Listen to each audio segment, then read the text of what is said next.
guys. Howdy, folks.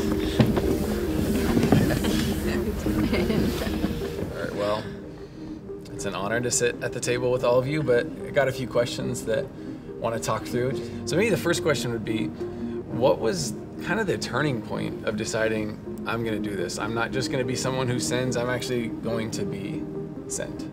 I was thinking of the 10:02 prayer, and it felt hypocritical of me to pray for God to raise up laborers and send them out, and then not be willing to be sent out myself. You know, we believe we've been given the best news in the world, and we've been called to make disciples with it. And so it's kind of the same posture that I've been, reaching people in Ames. I had been encouraging other people advice and wisdom, and all of my counsel that I'd been giving out started bouncing back and just challenging me in a new way. God was saying, it's time for you to go. We've seen so many people do this, leave, and friends go to new places, and the stories we hear of students getting saved, and Salt Company, that excites me to be in a spot where Salt Company is not known. It's not known on the campus. People don't really know what it's about.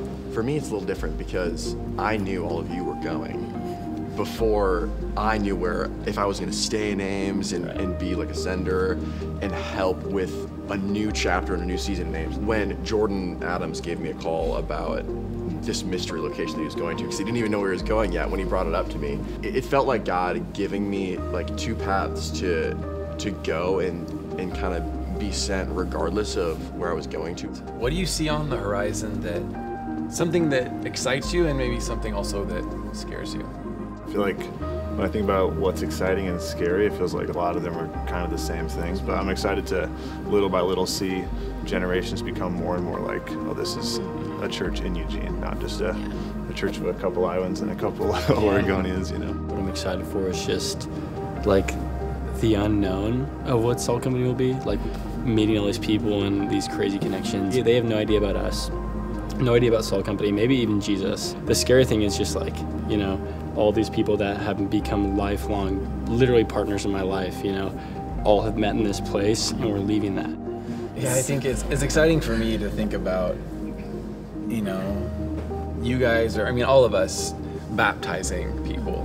What's even better than that is not us baptizing people, but when I think of then those people baptizing people. As you think about going to Eugene or West Lafayette, what about that seems easy, and what about that seems very hard?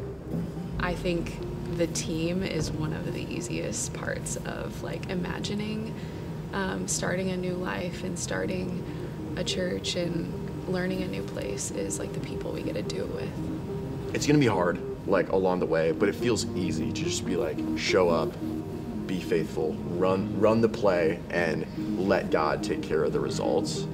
Yeah, what I've thought originally would be hard is just being that I've lived in Eugene before, and I primarily was only there as a student at the University of Oregon. And so knowing and being able to picture myself there with you guys and just new students that we're meeting and just a different purpose of being in Eugene, that what seemed hard eventually started to become easy in my mind. So if Cornerstone Church was asking us, and they are, how can we be praying for you? How would you guys answer that question? I feel like the first thing that comes to my mind is that we would just remain humble and realize God's already doing work, and He's the one that's changing hearts. The name Generations Church always reminds me of a primary prayer request. It's just that we would plant a church that exists for generations, that when we're gone, it's still reaching people and still shepherding people. There's an old quote, I think it's by Charles Spurgeon. He says, before God calls a man to be a pastor, He first calls him to be holy.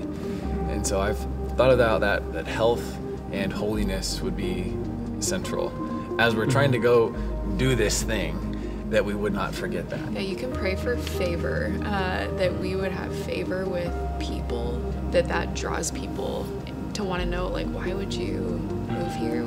It feels like every prayer request just pales in comparison to just praying for God to move. Yeah. It if you just only pray for one thing, it's just Yeah. ask for God to save people. Yeah. If you just present like this really like a small portion of actually who's all moving, that the larger team too would be unified, because we might be the ones that people see like moving to Oregon, but there's behind us is like this larger group going to West Lafayette too. Yeah, it seems like the only thing equal to the number of goodbyes this month is just the number of thank yous. And so I'll just say thank you for just generosity, for the support, for the prayers, for the kindness, and for helping all of us, become who we are and step into our calling and go and do this thing.